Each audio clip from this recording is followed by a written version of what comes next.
Good evening and welcome everyone to this seminar organized by the MENA program, the Middle East and North Africa program here at the Swedish Institute of International Affairs. My name is Ruzbe Parsi, I head the program and together with my team have organized this seminar, which is on the topic of the long conflict hot wars, the Israeli-Palestinian conflict and the war in Gaza.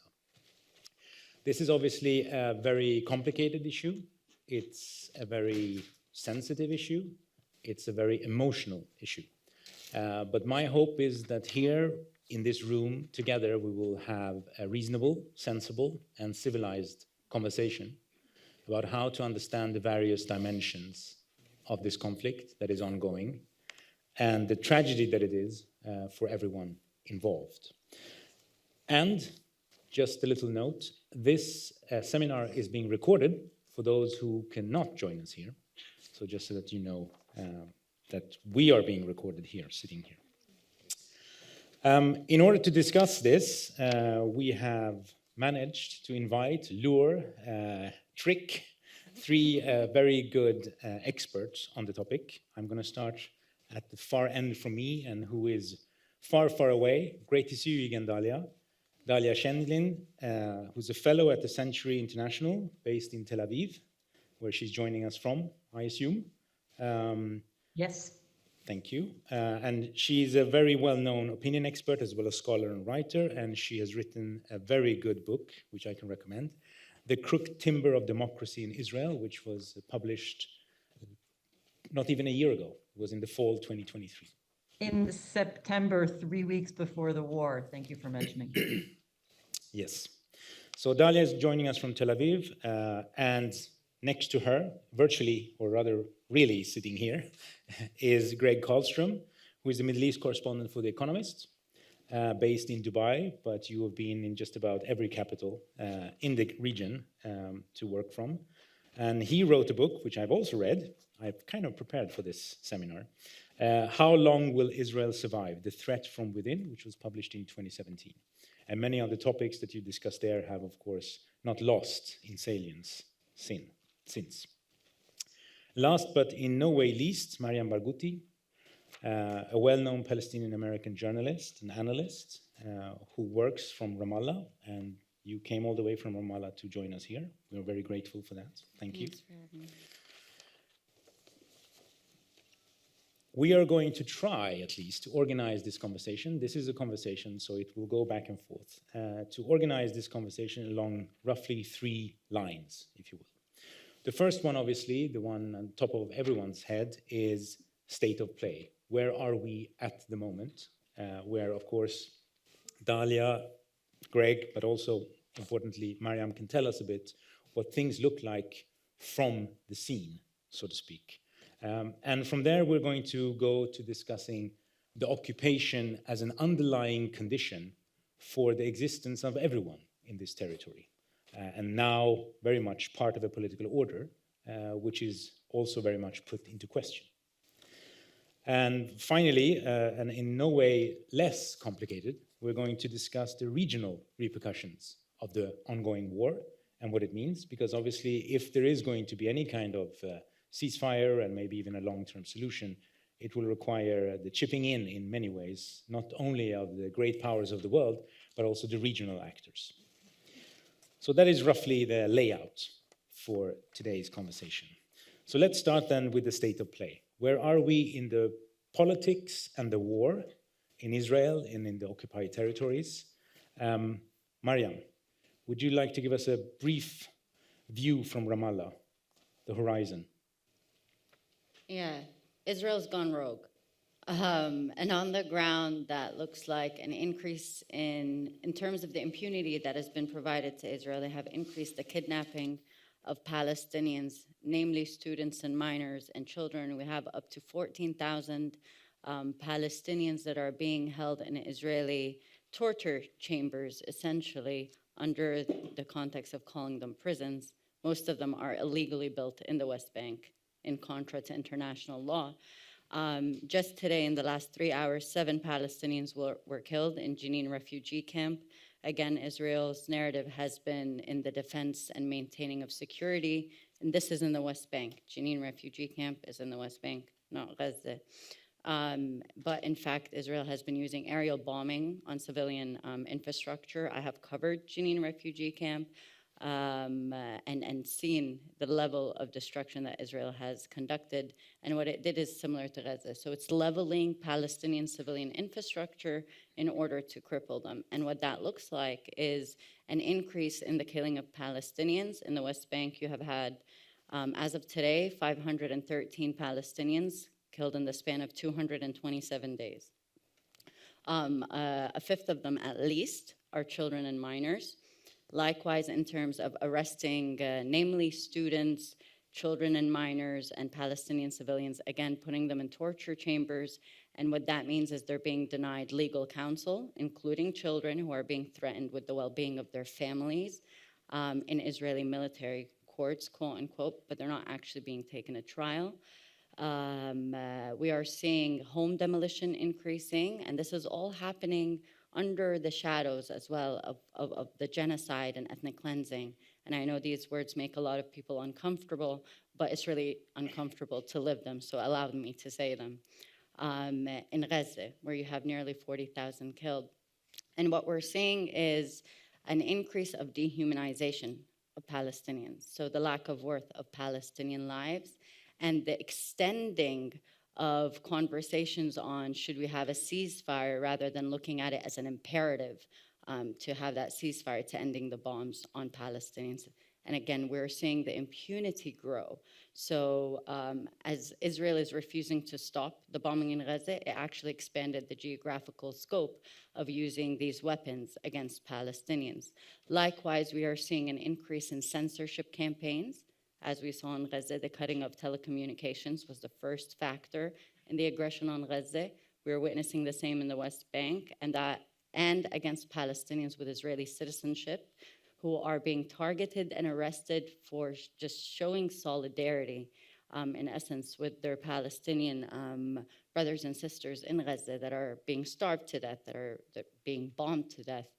And what that looks like is even though Palestinians have Israeli citizenship, they're being taken to prison when they just write a post on social media. Doctors are having their license revoked. Lawyers are having their license revoked by mere virtue of being Palestinian. So we're seeing an intensification of the erasure of Palestinians, and that takes different shapes and forms. But what that does is it leaves Palestinians to fend for themselves. That as a Palestinian, there isn't really anyone protecting me. And as a reporter, especially, we're seeing the highest rate of killing reporters is in Palestine this year. So there's zero protection, and instead what we have been dragged into within the international context is a debate of trying to prove our right to be protected. And that in sum is, yeah. Thank you. Let me give you a follow-up question immediately. Obviously, in a kind of an institutional sense, we have the Palestinian Authority, which supposedly then represents Palestinians. And I know there are lots of good reasons to complain about its legitimacy and its efficacy and in its way of governance, if you want to call that. But still, we have to ask ourselves, or I want to ask you, where is the PA in all of this? Where does it position itself, and how is it viewed by the Palestinians who live under its control in the West Bank? So the popularity of the Palestinian Authority, and if here you're not well versed with the Palestinian Authority, it is an interim government that was created under the Oslo Accords of 1993-94 in agreement with Israel. The Palestinian Authority was meant to last 5 years as an administrative authority, and here we are almost 30 years later, and it's still present. So it doesn't have any popularity, nor does it have any power in general. So the Palestinian Authority is captive in terms of economy. The West Bank is divided into Area A, B, and C, with Area C being under the control of the Israeli military and being the largest part of the West Bank in terms of that category. The Palestinian Authority is a corrupt authority, so if you ask Palestinians about them, they'll say they're corrupt. They have engaged in the use of lethal repression against Palestinians. They were trained by American military personnel. If you look at Dayton's policies Those are the people that train the Palestinian security forces in what is called riot control. They didn't train them in how to protect a population that they're supposed to protect. They trained them in riot control. So the PA has recently, post-October 7th, as well as before, engaging with Israel in terms of arresting Palestinians, as well as, if you see it in its speech, the speech of representative bodies, it does not very much align with Palestinian demands. The Palestinian Authority is an authority that cares about its own personal interests and maintaining itself as a representative body of Palestinians, when in fact it is really a proxy army for Israel in areas that Israel or the Israeli military under Oslo, areas A and B, it cannot enter. So it has delegated that role to the PA. And in terms of positioning itself, it does not position itself. It is told where to position itself. So it is great misfortune to see that. But again, the impact comes at the Palestinian civil infrastructure. Thank you. Dahlia, I want to turn to you and see from your horizon, from Tel Aviv, what is your take on how things are and where they might go? Well, how things are is very easy. Things are bad, but let me try to explain where I think I'll try to map out what I think are the critical points to keep in mind from the Israeli, perspective on where we are. I think that the first thing is that we're seeing increasing cracks in the war cabinet over the issue of the ill-defined or non-defined aims of the war. The aims of the war from the very beginning have been stated in ways that are so vague as to be unclear to everybody. And what we're seeing over the last week is two of the most important members of the narrower war cabinet, which includes members from the original government and, of course, an additional a former opposition figure who came in, the current defense minister, and then Benny Gantz, who's the minister of the within the war cabinet, who both have made their first very open public to the point of calling the press to listen to them and broadcast their statements about the fact that the war does not have sufficient aims. The aims are not sufficiently defined. The day after is not sufficiently defined. And whatever words they use, I think the point is that as long as there is no clear plan for what to do after Israel achieves this aim that it has set forth of destroying Hamas's military and governing capacity, there cannot be a day after and there cannot be an end to the war. And that's what they are critical of. They're saying there has to be a day after plan for who should govern Gaza after the war. But what they mean is, without that, there is no end to the war, and that's an unhealthy situation. And they've tried to raise that. I think the next, thing that we're seeing a sort of America stepping in. Of course, America has been Israel's biggest backer this whole time, but we're seeing a kind of, I'm starting to call it like an air train of senior American officials coming through the region, coming to Israel, always with this dance of trying to get Israel either to step up its humanitarian aid or define at least its aims for how to end the war, leading to things like, a nice Washington Post headline from just earlier today saying the U.S. assembles pieces of a possible endgame to the war, which, if you think about it, is either bizarre because Israel should be assembling its pieces for the end of the war, of its plan for the end of the war, or it's not bizarre, considering that I think throughout the Middle East, I'm giving you an Israel perspective and a Middle East perspective a little bit. This is very much seen, I think, as America's war. I hear that from colleagues around the Middle East. And so it really depends on how you look at America's role. But I think America is taking both of those roles, and that to me comes in somewhat second place in terms of how important it is for understanding where things are now. On the ground, we have to keep in mind that there are three active fronts.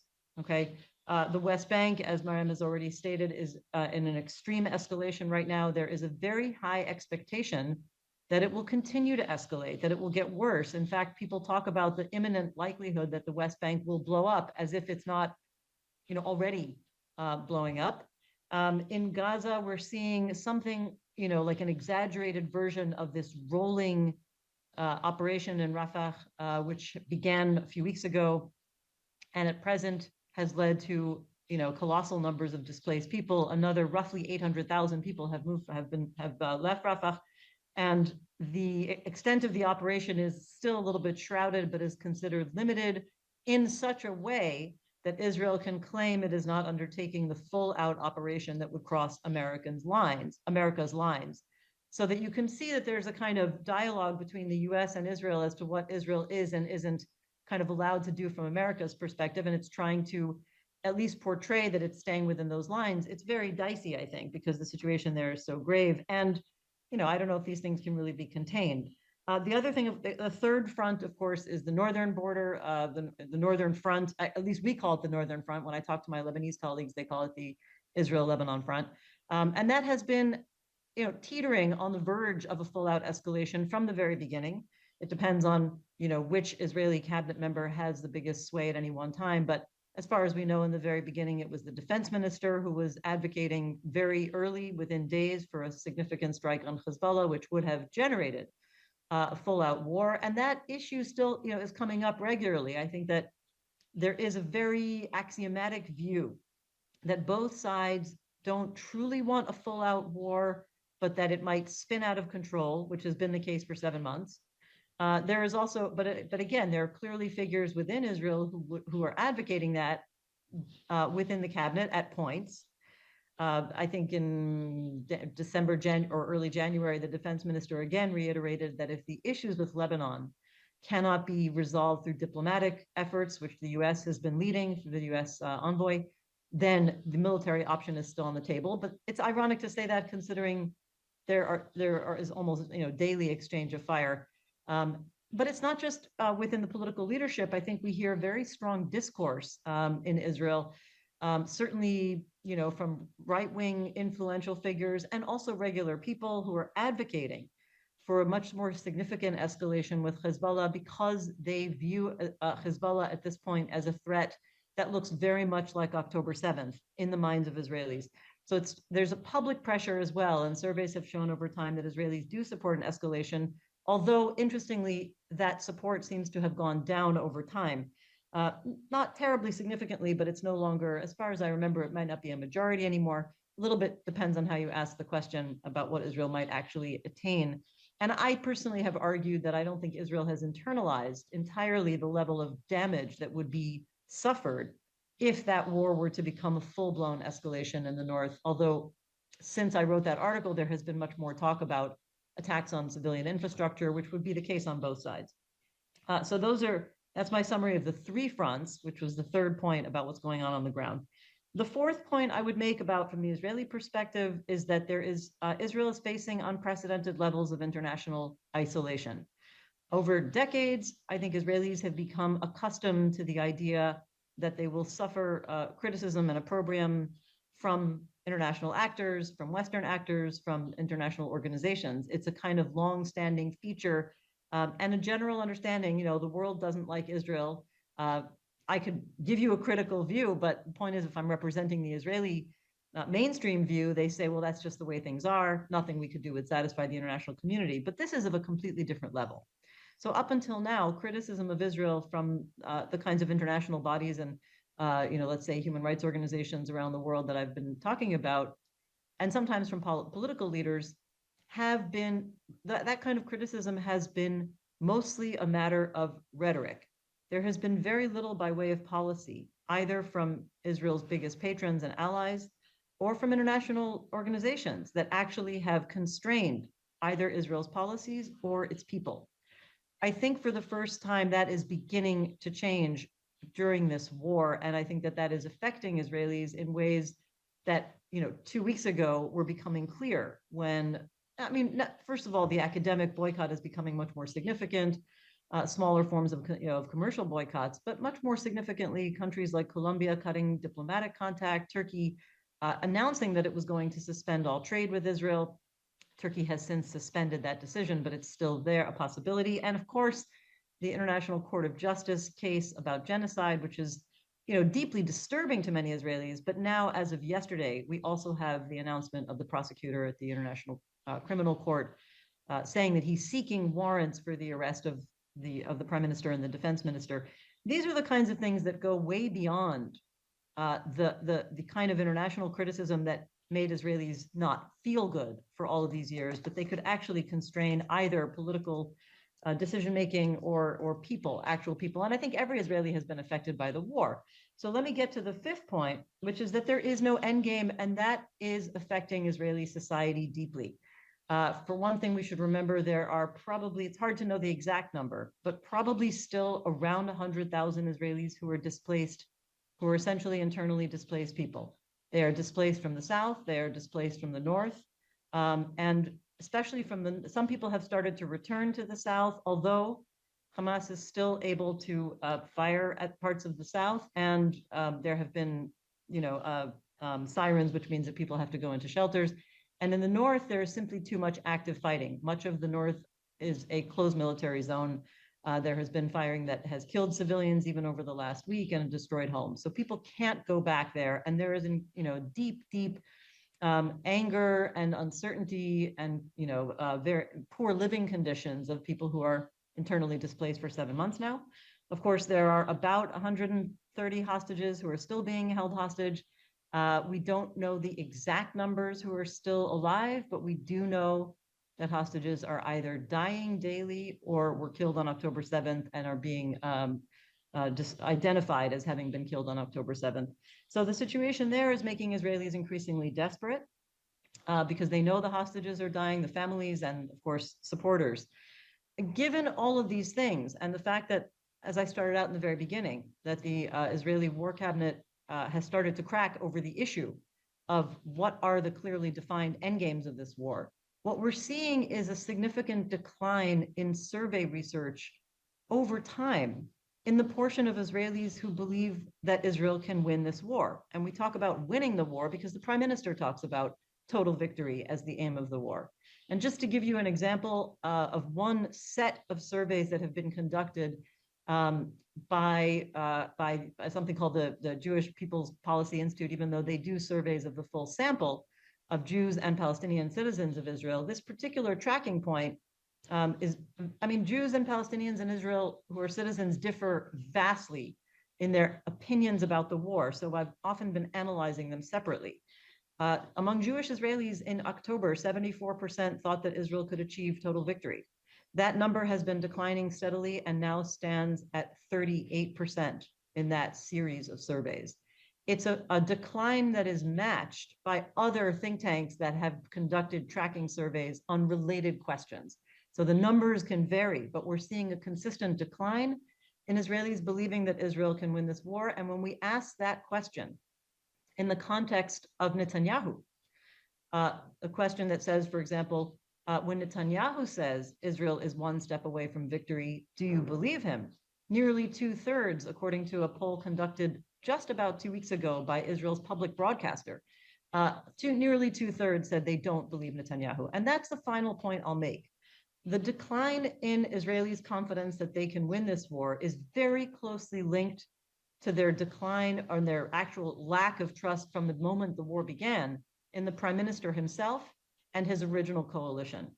Unlike most countries where there is often a boost in public opinion and support and trust for the government and for the country itself in the beginning of war, what we saw in Israel was different. There was a boost in the sense of social resilience, of Israelis, unifying around the cause of supporting each other, but there was an immediate and severe drop in support for the original Israeli coalition, for the prime minister, for his party, and general trust in the government. And so that's leading to a very, very fragmented and depressed, I would say a very, very negative public environment. Having said that, the Israeli political system always seems to be on the verge of collapse. People thought that there would be elections within months. It still hasn't happened, and no analyst of any integrity will tell you exactly when it will happen. Plenty of analysts without integrity will tell you when elections will happen, but I try to avoid them. Thank you. Gregg, I want to bring you in because you've both lived and worked from Israel, and now you've been to a number of other capitals, and now you're based in Dubai. You wrote that book about Israel and its politics and where it could go. So what is your view when you're watching this slightly from outside in terms of, what are the idiosyncrasies and where are the gaps? And are there any ways that they can be bridged?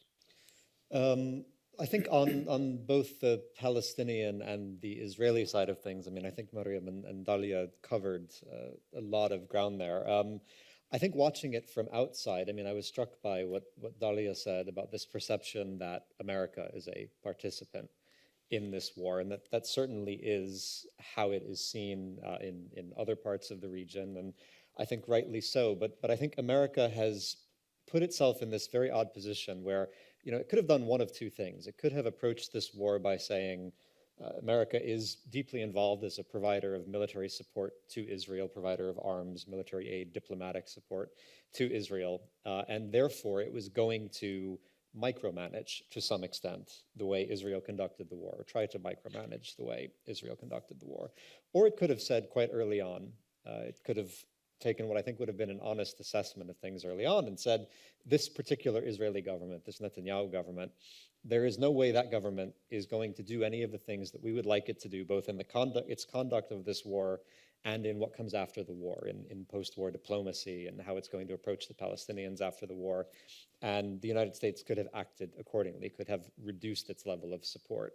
It's done neither of those things. It's continued to provide essentially ironclad support for Israel, despite these almost, you know, weekly news cycles about how Joe Biden is fed up and Joe Biden is losing patience. And that never seems to amount to anything because it never translates to serious policy action on the part of the administration. And so the US is being blamed now for a war that it's almost done nothing to try and control. I mean, there have been, as Dahlia said, these babysitters flying in constantly since October, American babysitters, Anthony Blinken, Jake Sullivan, Bill Burns, all sorts of other American officials flying in to sit with the Israelis and to talk about humanitarian aid going into Gaza, about civilian deaths, about post-war planning, but again, not sort of utilizing the leverage that America does have over Israel to try and change the way Israel conducts this war. And so on everything that has been important to the Americans,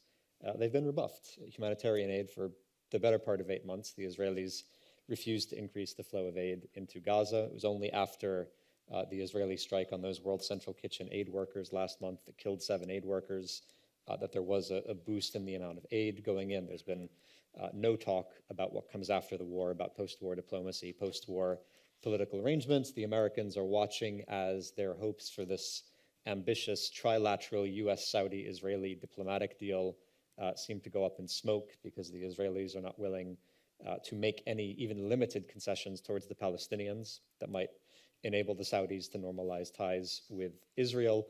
Biden is watching his prospects for re-election suffer as he loses the support of Arab American voters, progressive American voters, young people, and yet still America sitting on its hands, not really acting. And it is a participant in this war, but it's a very sort of weirdly hands-off participant that is unwilling to utilize the influence that it has.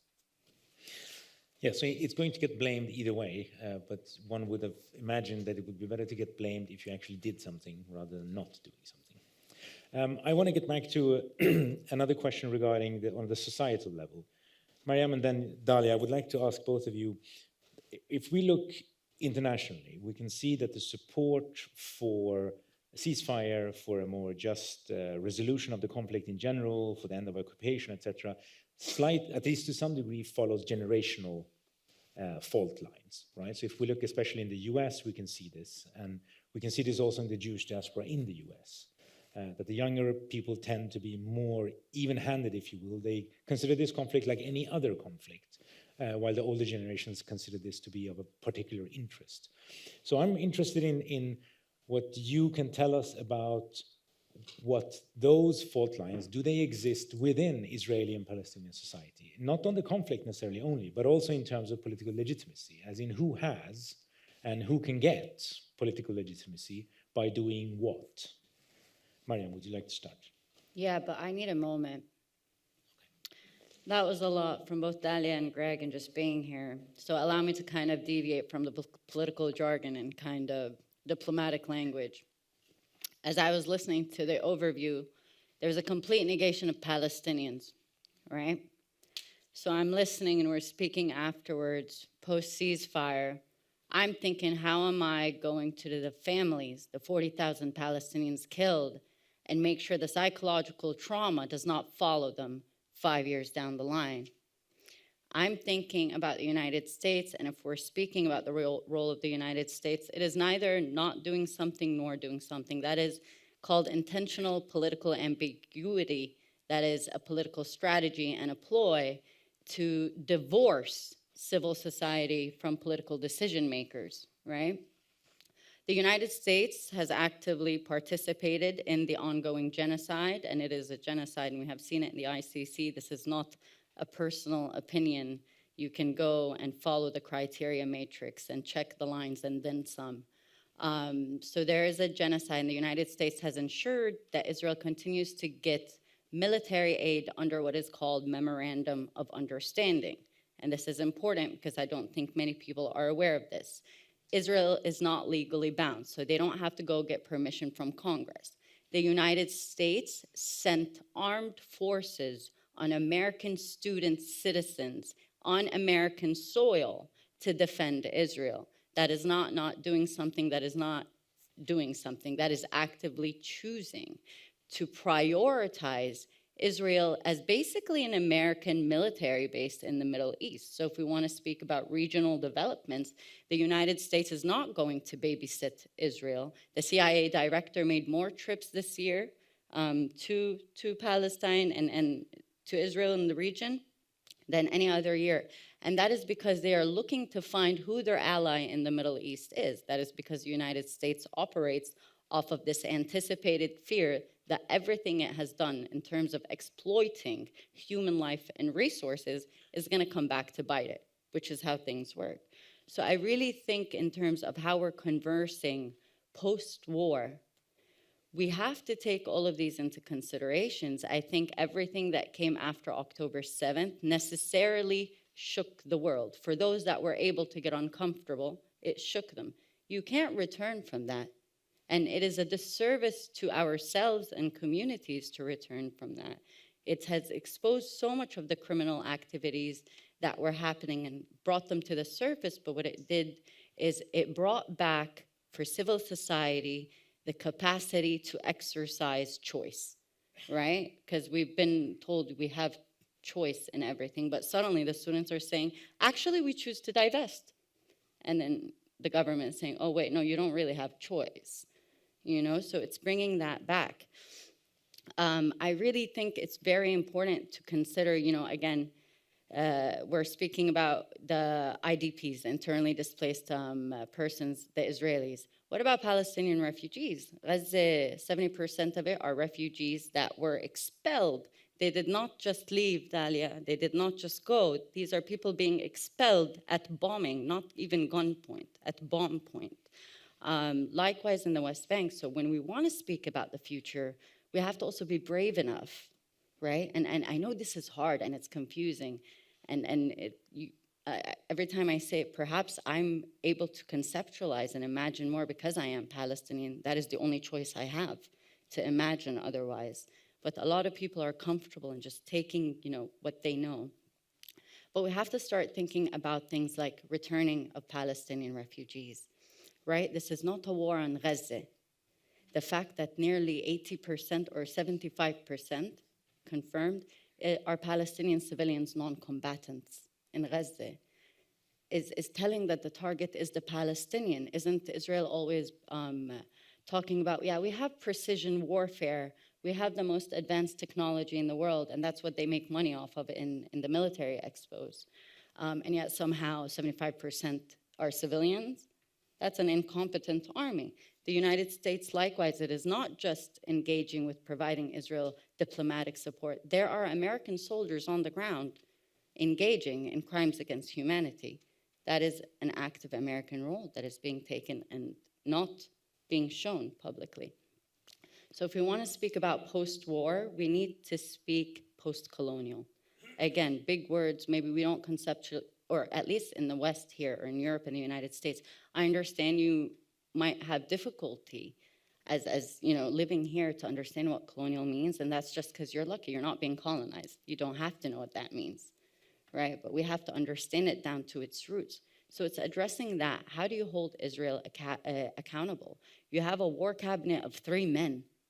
Israel is making its decisions in this war by these 3 men. One is the prime minister, who's being taken to court by Israelis themselves for corruption. There are protests happening by the hostages' families in Tel Aviv, telling the prime minister, just agree, get them home. Nobody's talking about that. Nobody's talking about how the Israeli army bombed to death 70 of the Israeli hostages. The Israeli military actually killed the hostages. They're raging this genocide under the pretext of saving. And nobody's talking about the 14,000 Palestinians being held captive.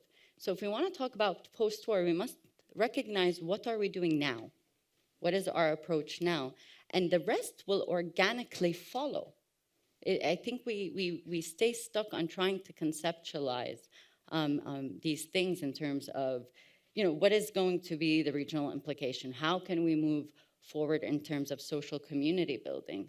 And it starts now, not later. We keep thinking about what next, what next, what next. We're not living here. Back home we're being killed. So we're having to just focus on literally daily survival, quite literally. In Gaza, they have to think about the bread, how to give bread to their child. Imagine seeing your child being starved. Right now in Jenin, likewise, they closed down the camp. They deny access. I was denied access to Jenin refugee camp when they basically bulldozed a good portion of it because I'm pressed. They don't want anyone to see. So it's thinking about these things, and I think if we want to talk about social community, it's time that we address the globe as the globe, not across these borderlines of conceptualization. And that means also the international community needs to own up at the bare minimum to just say, we have the right to know what is happening, and we need better listening ears in terms of representatives to what we want. So when the students say we want to divest, representatives need to adhere, because 15 years from now, it's not the decision makers that are going to have the impact. It's the kids. It's what you're leaving for your next community, because trust, whatever mess we make now, they're going to have to clean it up.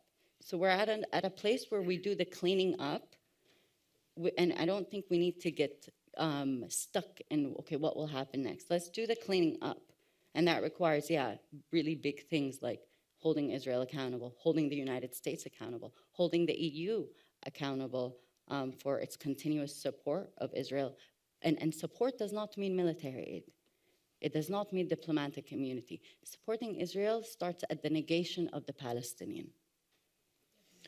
Okay, but what I did ask, though, and I would still like to dig into, is a bit what the situation looks like within Palestinian society in terms of what mobilizes people and what, leaving aside for a moment, though that is of course difficult, the war itself, what are the trends in terms of where the younger generations in the Palestinian territories, where they are going, where they want to go. Because if the PA is as corrupt as you say, and I don't see any reason to believe otherwise, the question is, where are these people going to channel their political mobilization, which they would have done this war or not?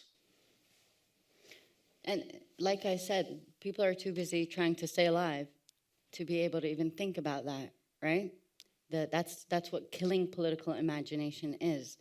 Likewise, Palestinian youth especially. So if you look at the people that are 30 now, right, within my generation, or if you look at the resistance fighters that are in armed confrontation, they were all raised at the cusp of the arrival of the Palestinian Authority, but also the seeing of deep and brutal oppression by Israel. So what mobilizes them is the reality, and they're moving forward in that regards. But again, we cannot. Why do Palestinians appeal to the international community? Is it we can clean our problems, right? It's not like we're trying to tell people, hey, fix this for us, but it's because the international community created this. One, by providing legitimacy to Israel and continuously covering up its crimes.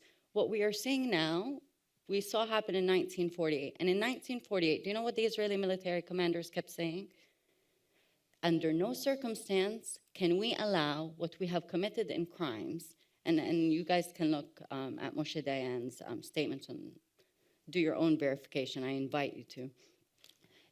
Under no circumstance can the international community know what will happen here because it'll hurt our image.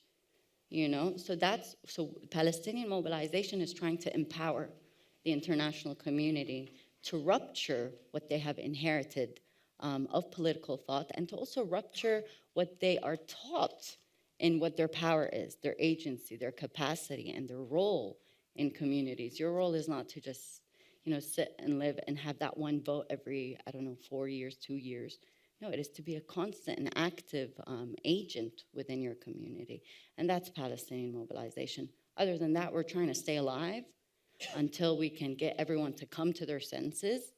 And the moment Israel is equalized in terms of its military power, arms embargo, for example, the removal of this diplomatic impunity that it continues to hide under, and treating it as a rogue regime, because that is what it is, that's when, you know, we can start looking more deeply, and I think, into these questions, or at least for the Palestinians themselves. Thank you. Dahlia.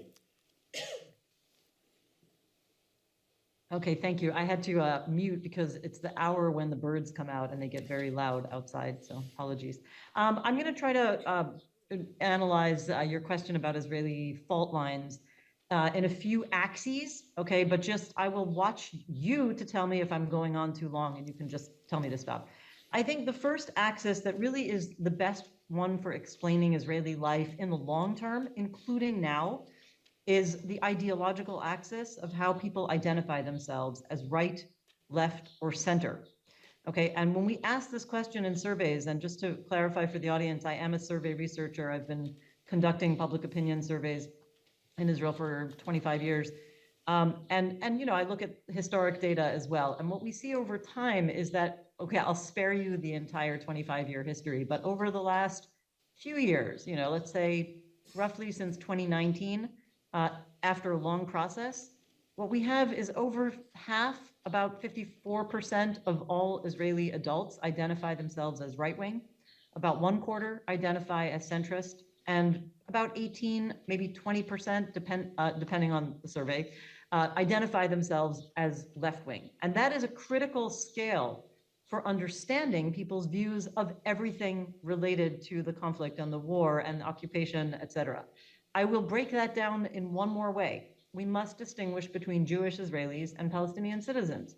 They have very different meanings for those terms, and a large portion, sometimes over 30% of Palestinian citizens in our surveys do not want to identify themselves on that axis. And due to differences in voter turnout, by my calculation, about 90% of voters are Jewish Israelis. And of course, it's Jewish Israeli parties that form the executive. So just let me give you the breakdown for Jewish Israelis separately. We have over 60%, usually about 63 or 4% at this point, who identify themselves as right-wing. Also, about 1/4 who identify as centrist, and between 11 and 13 and 14% who identify as left-wing. Among Palestinian citizens, I can give you the breakdown, but it's only a few percentage points right-wing, about 35% left, and also, interestingly, about 1/4 who say they're center.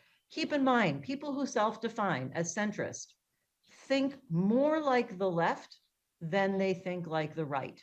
Okay, and that's because many of them in the past consider themselves to be left in, you know, years past. And what do these things mean in Israel? This self-identification scale primarily refers to attitudes towards the occupation and conflict and annexation and settlements and all the things that relate to the current war. There are other issues, but that is by far the deepest fault line when it comes to how people define themselves as right, left, or center, which is quite predictive of how people will vote. There's another axis that we've been experiencing for the last number of years, and that is a breakdown according to which parties people support. Do they support the parties of Netanyahu's coalitions? Let's say the ones who formed the government in late 2022, before the expanded war cabinet expanded that coalition. And I would put in that basket people who basically support Netanyahu himself. And the way the numbers, I'm conflating many surveys that ask different questions here, but I can break that one down to about roughly 1/3 of Israelis, all Israelis who support the original Netanyahu-led government and support Netanyahu in various ways. And about 2/3 right now who are distancing themselves from Netanyahu and his coalition. So it's a different breakdown.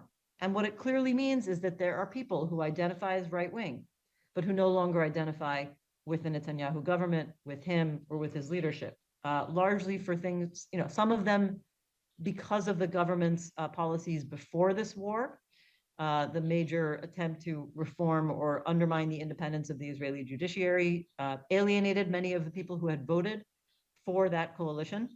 And then, of course, the failures on October 7th and the failures to manage the war according to Israeli expectations.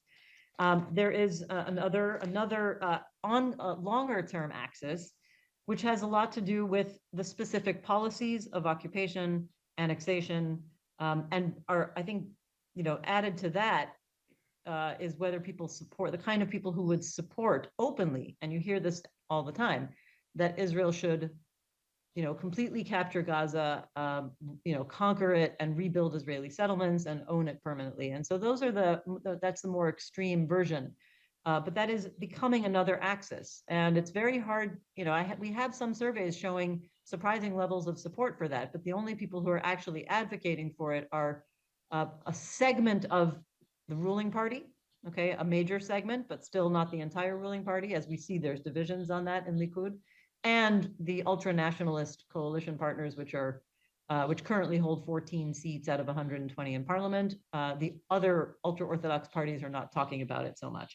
And the rest of Israelis and other political parties who are against it and think it's wrong for Israel because it has to do with the earlier axes I discussed, whether Israel will deepen its occupation to the point of formal annexation, permanent irreversible annexation of the entire land, or whether it will eventually reach something like a division of the land, which, if you say the words two-state solution in Israel today, you won't get very much support for it. Actually, it's a mirror image on the Israeli and Palestinian side. We're talking about roughly 1/4 to 1/3 on both sides, but that's another axis. The other axis, of course, is the democracy issue that characterized the debate in 2023, which overlapped with people's attitudes towards the original coalition or opposition.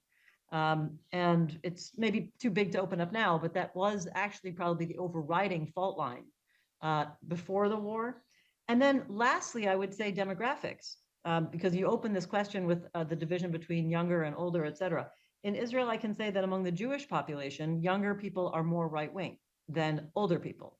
It's the reversal or the opposite of the trends, longstanding trends in the US and in Western countries where young people tend to be more liberal. That's not the case in Israel. Among the Palestinian citizens of Israel, there's not such a clear age division, but there are some indicators that there are more, what we might consider hardline views from a Palestinian perspective, a little bit, but it's not very consistent among Palestinian citizens of Israel, although we do have parallel processes on the Palestinian side in West Bank, Gaza, and East Jerusalem. The demographic divisions beyond age, and age is, by the way, not the first or biggest demographic division, but I just wanted to answer your question on that. The biggest demographic division, of course, is between Jewish and Palestinian citizens. Their attitudes on everything to do with the conflict are polar, completely opposed to one another. The next major demographic division within Jewish Israeli society is based on how religiously observant they are. So the more secular Israeli Jews are, the more likely they are to support a two-state solution, that Israel would end the occupation in some form, even though this is not a very common prospect these days, broadly willing to make concessions, broadly support coexistence, et cetera. And the more religious they are, the more they are opposed to those kinds of things, especially opposed to the kinds of concessions that would be needed to get there. We do not have a parallel in Palestinian citizens in Israel. The levels of religious observance do not affect, as far as I can tell in all of my years of survey research, have very little correlation to specific policy attitudes. They will only affect, to some extent, which parties people choose. So we have an Islamist party, and people who define themselves as more religiously observant Muslims will likely vote for that party, but not only them. So even then, it's a little bit mixed.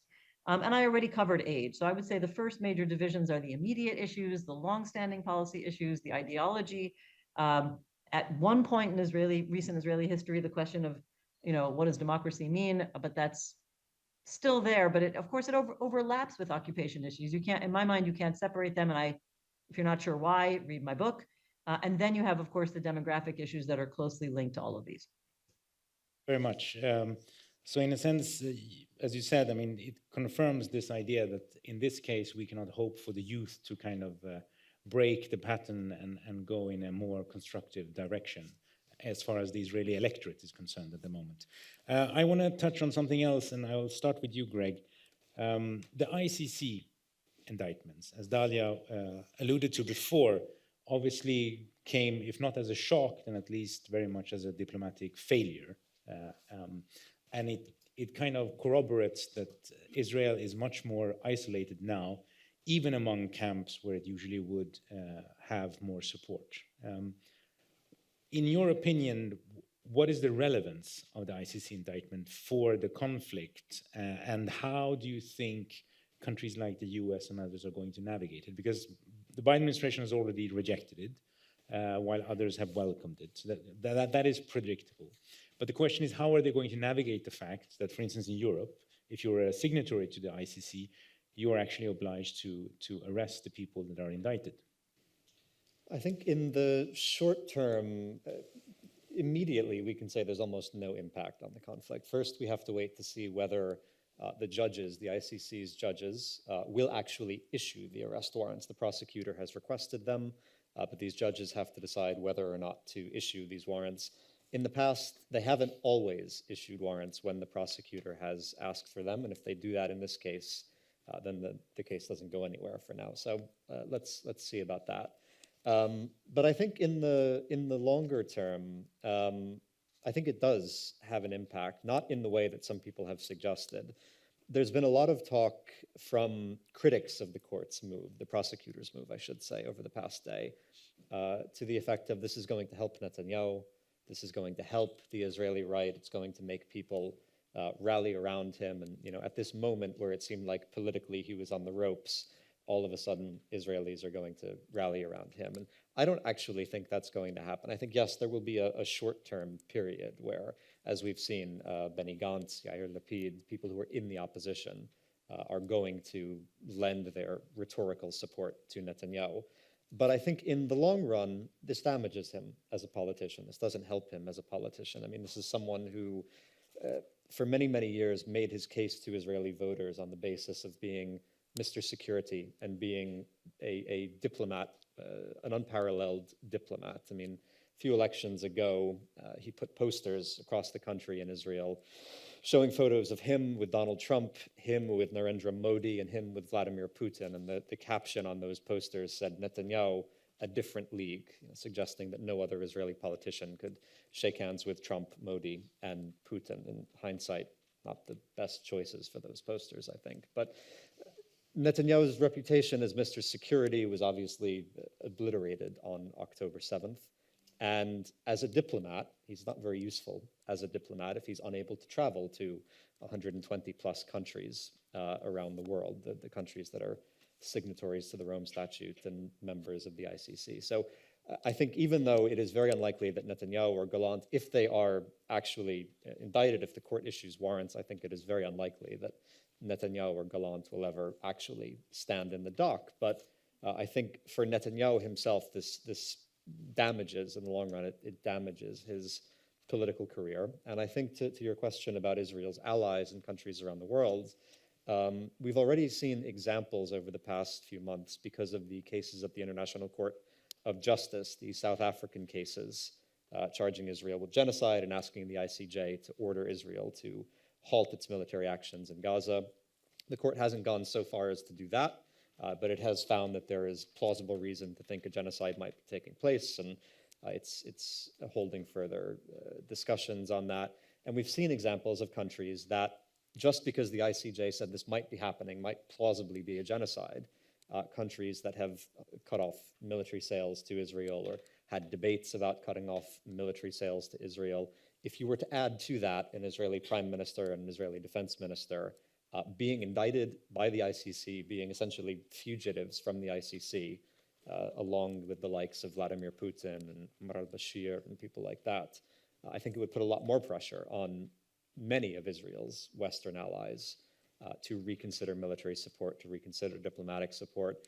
The one that it would not put meaningful pressure on is the United States, at least not right now, because both Republicans and Democrats in the US are incredibly dismissive of anything that comes out of the ICC. So I think we're talking, that's a longer term shift, perhaps, in American politics. But in the short term, for countries in Europe, for Canada, for Australia, for a number of Western countries, I do think it would complicate their relations greatly with Israel. Very quickly to you, Dahlia. I mean, my impression is that when you look at the Israeli government and you look at Ben Gvir and Smotrich, they don't even seem to really think that the US, I mean, we can forget the ICC, that the US is a partner that needs to be in any way taken into account. They're just supposed to be there. And Netanyahu obviously believes that he can more or less wag the dog, so to speak, in the sense of he can play American politics better than American politicians can. How does that play out within the dynamic of the government itself? I mean, how far is this government willing to go, pushing the envelope vis-a-vis the Americans in terms of the conduct of this war? Okay, so I think I need to be clear that nobody can really predict what this government will do exactly. I don't think I need to explain why. I think that if I had to read Netanyahu's actions, they can only be described as really trying moment to moment to outlast every particular challenge in order to stay in power. And, for a long time, I said when people would ask me, is he doing this just to stay in power? My basic approach as an analyst is that I'm not inside his head. I can't know. But I do think that it's very important to know that a majority of the Israeli public believes that Netanyahu is making war decisions with his political considerations in mind. At this point, we have, people within the government saying that he is, I think Benny Gantz put it, that, political interests have tainted the decision-making, which he could have taken directly out of surveys because that actual question has been asked and a majority think that is the case, that his decision-making is tainted by his personal and political considerations. So it seems to me, I'm not sure if we have a grand strategy in his head. What I think we see is that first and foremost, he's trying to keep his original government together. I would remind people that if the expanded war coalition, if the party of Benny Gantz, who joined during this war, breaks off of the government, which was the ultimatum that was put on the table Saturday evening by Benny Gantz, it does not topple the government. The original government had a firm 64-seat majority out of 120. So it's a bit of an empty threat. Not entirely empty, because breaking up the war coalition could start a process, but not structurally meaningful. So I think Netanyahu's first priority is to keep the government together. Yes, I think he would prefer to keep America doing exactly what it's doing, but I think that he has developed, a strong strategy over time, over years. Remember, he's been in power almost unbroken, with the exception of 18 months, since 2009. It's a long time. He's seen through the term of a president that he portrayed as acting against Israel. Never mind that I don't think that you can in any way reasonably describe Obama as being, against Israel, but that's how Netanyahu portrayed him. He waited out that term until Trump came into power, which Israelis then were told was the best president ever for Israel. And Biden then, was, even though came from Netanyahu's wrong party, has this long pedigree of being very pro-Israel. In fact, over the years, I think Israelis simply got used to the fact that America is always there. And Netanyahu's strategy has been that if anybody even tries to move the bar within US policy, or even sometimes rhetoric on Israel, he portrays it as a great dramatic betrayal and, tries to rally American forces, his American networks who are on his side on this, to basically make that case to the American administration such that every tiny little divergence from longstanding American approaches to Israel is met with a great storm of backlash and accusations of being anti-Israel. It's a tactic that's worked for him over the years.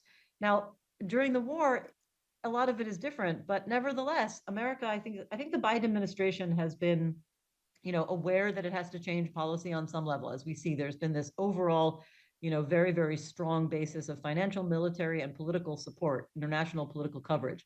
And within that, when America has felt that it has to try to move the bar a little bit in terms of Israel's conduct of this war, It has taken on primarily the humanitarian issue, settler violence in the West Bank, and trying to get Israel to, what do they call it, move the war to a lower intensity phase, starting from roughly, earlier in 2024. And at the moment those things are made in any sort of public way, of course, even if they're small and incremental or primarily rhetorical statements about those things, Israel and Netanyahu's approach is to portray it as some major betrayal.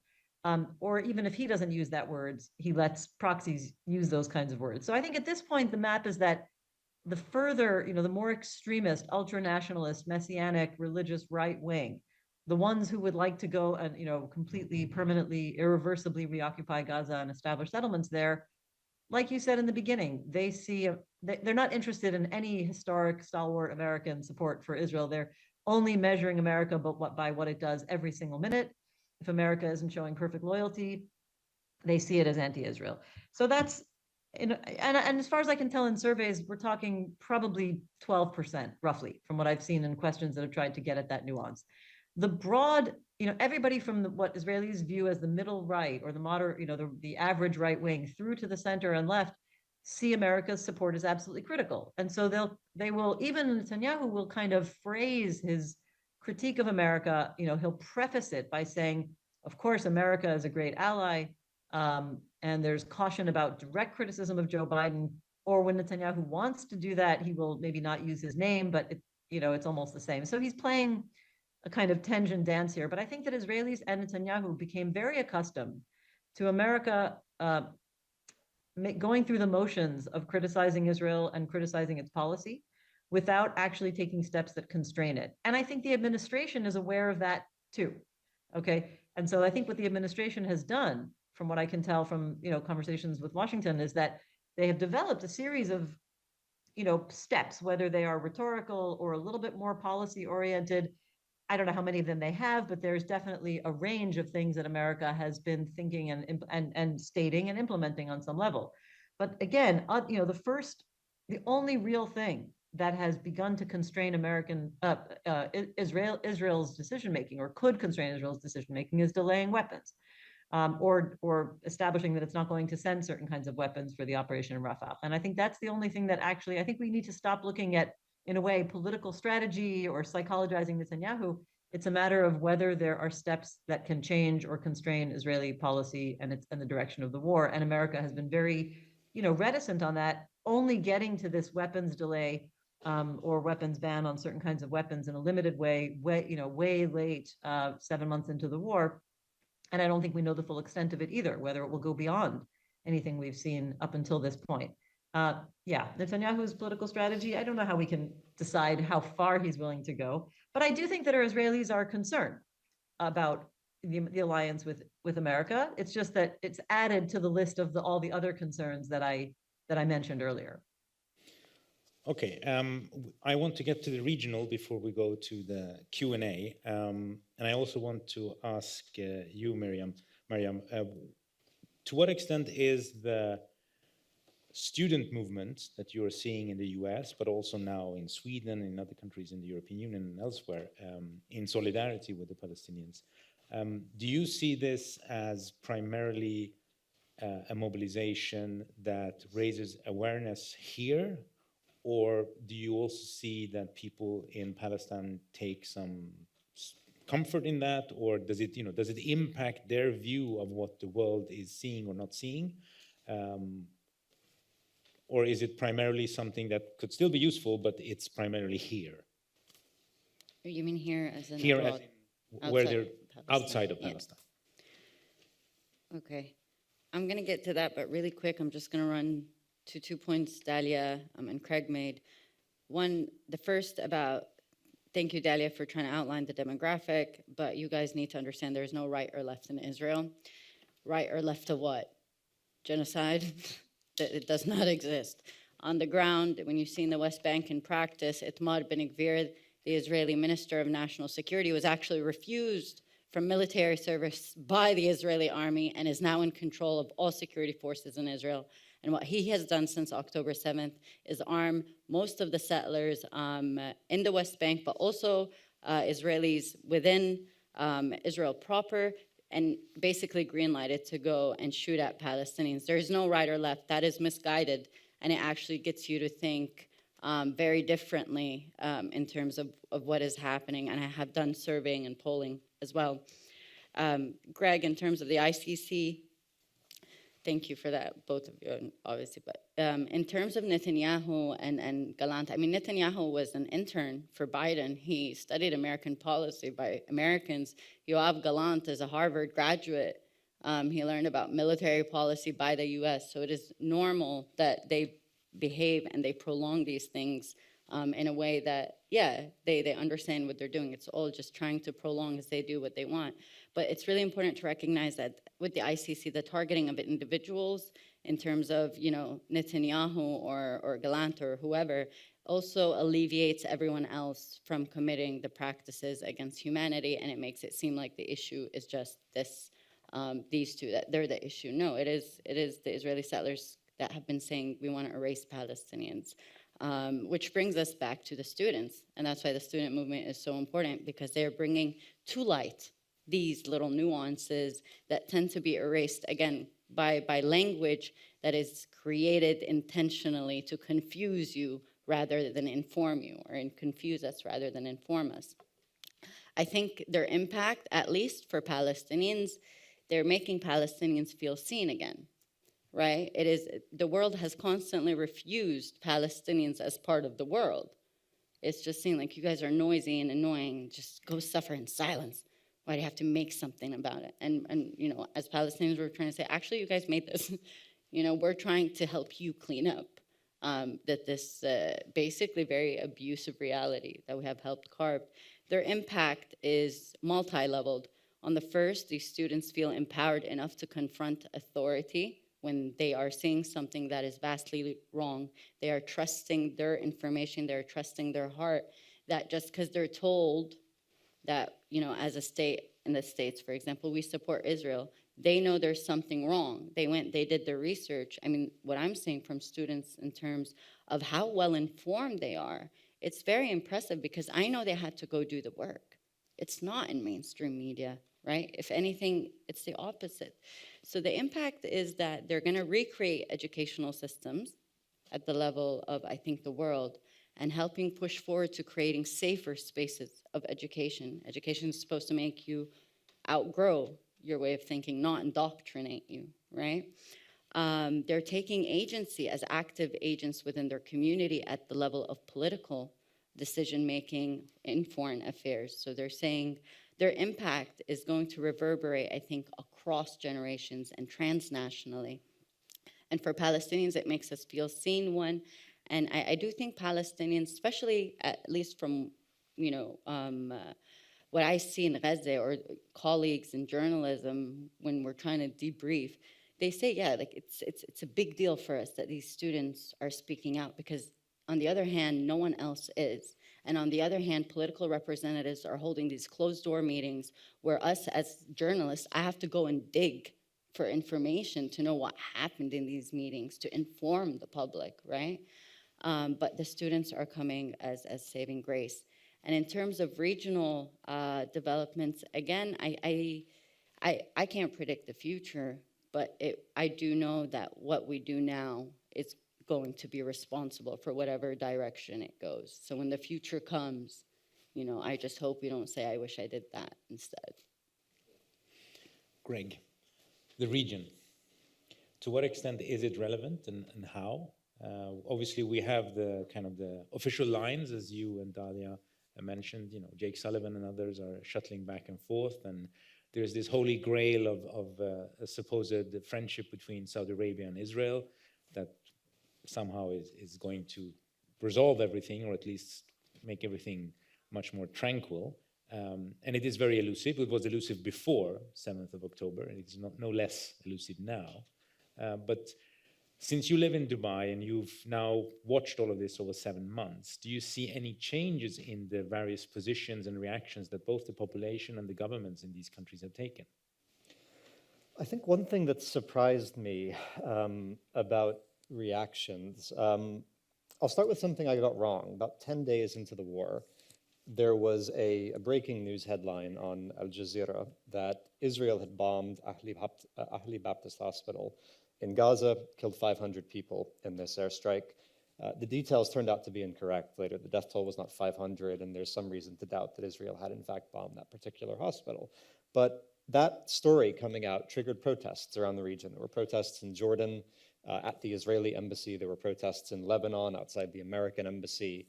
I think in Tunis there were protests. It seemed like on that evening, like everyone in the region was poised to erupt. There had been anger for 10 days at the Israeli bombing offensive. It wasn't yet a ground offensive, but bombing offensive in Gaza, and then the strike was reported, and everything seemed like it was about to explode. And I really thought at that point that the Americans, the Europeans, people were going to seriously put pressure on Israel to wind down its offensive in Gaza.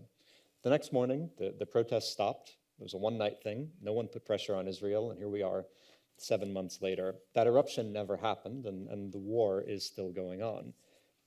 We do have, I mean, there's a war going on. There's a regional war going on. Diplomats keep talking about how we need to prevent a regional war.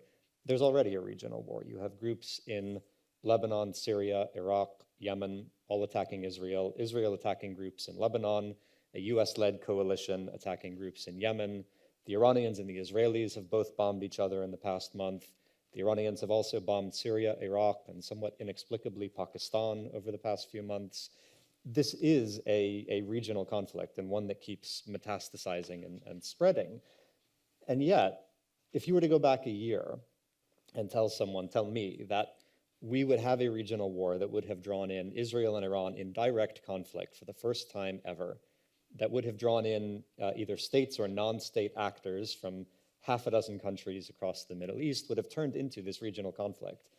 And yet, there would be no widespread unrest in any state in the Arab world. No Arab government would have toppled.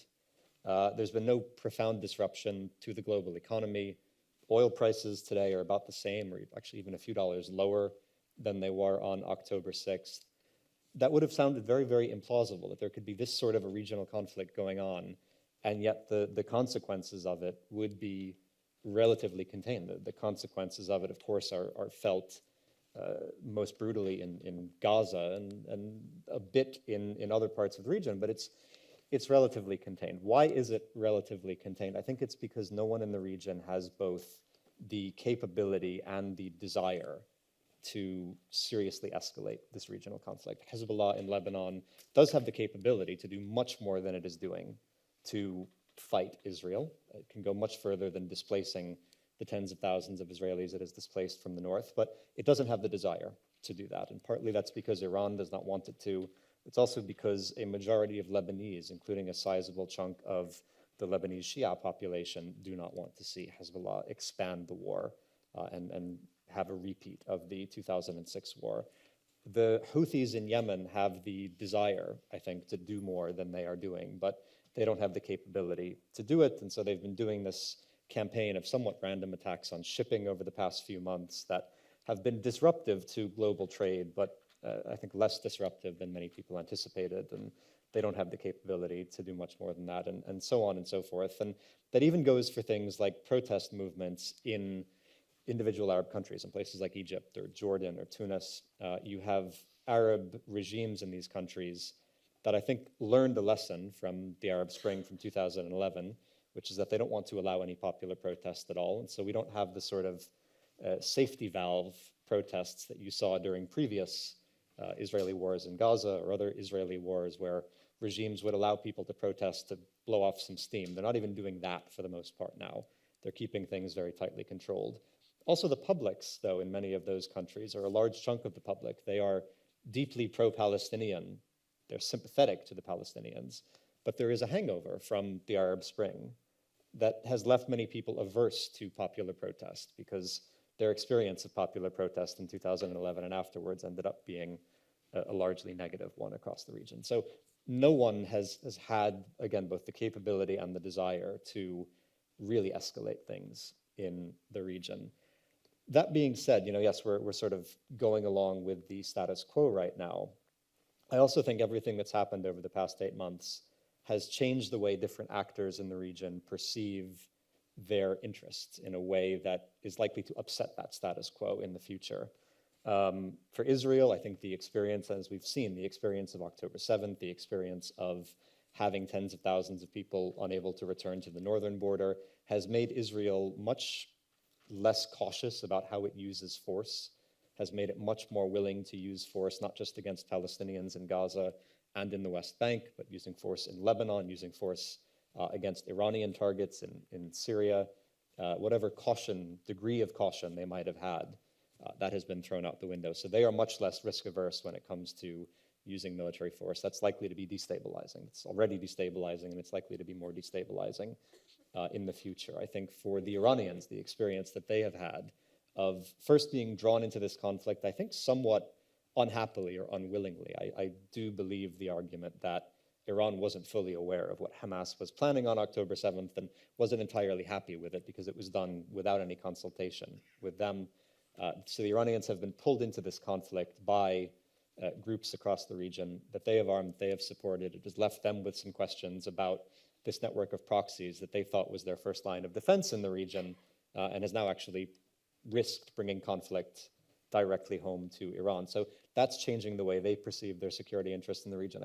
I could go on, but I think it is the status quo for now in a way that was surprising, that would be surprising to many people 8 months ago. But I think actors in the region are changing how they perceive their interests in a way that will be destabilizing in the future.